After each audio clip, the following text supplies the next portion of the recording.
Hello, Mr. President.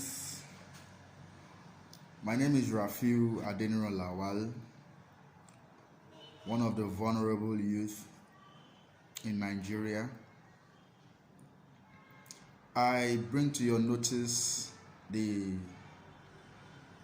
increasing level of insecurity in Nigeria, and especially the reckless killings of young men and young women of this country. Mr. President, you will recall that in 2015, Nigeria was faced with security challenges, and that was the basis upon which yourself, your vice president, and your party was elected into government.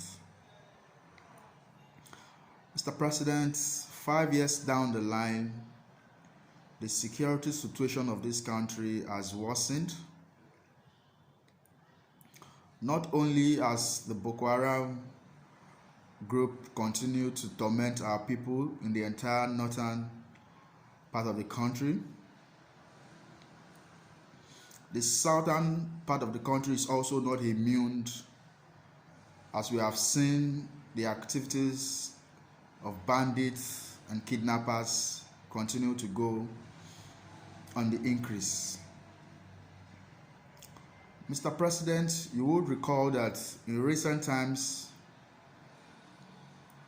Dacia Dalip,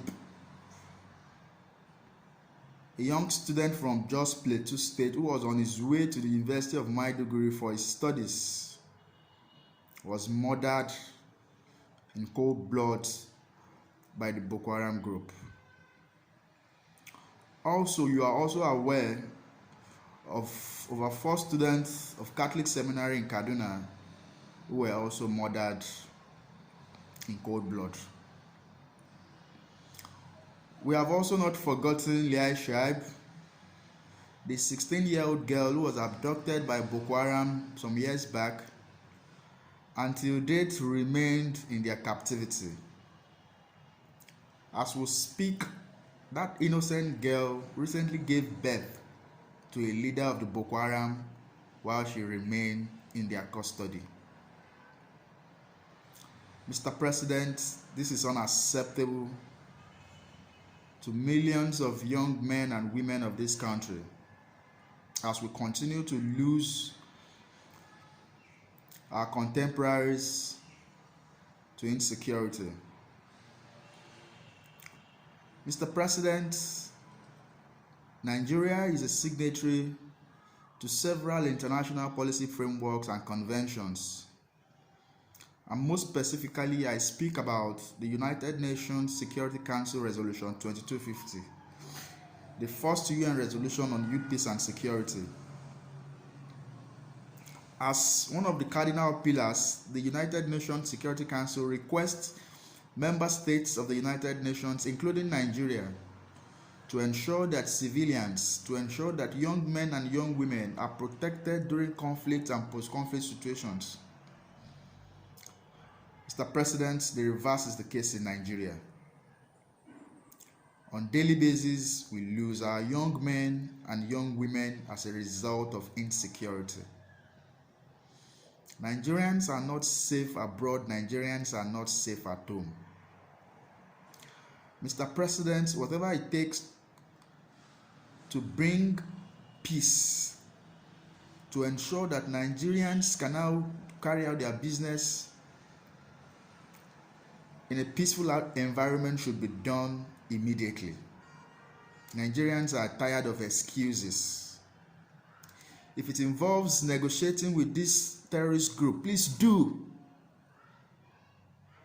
All we want is peace. We are tired of this idea of concentrating on militaristic approach to solving insecurity. It has proven over time not to work. In the last few years, we have spent over 5 trillion naira, and yet the security of the country is nothing to write home about. Kindly look into the conditions that prompts young people, that prompts, individuals to take up arms against the state. There are a lot of injustices going on all over the place. The poverty situation in the country is unexplainable. The gap between the rich and the poor is just not, it's not justifiable on any grounds.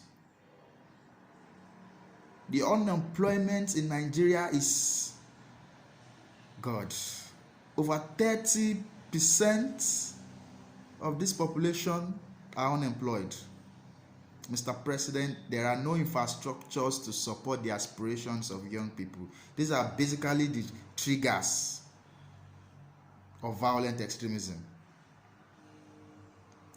Mr. President, we ask that you act fast before it is too late. Adopt a comprehensive approach to tackling the insecurity crisis in the country. Act fast before the entire young men and young women of this country are destroyed and consumed. Please act fast.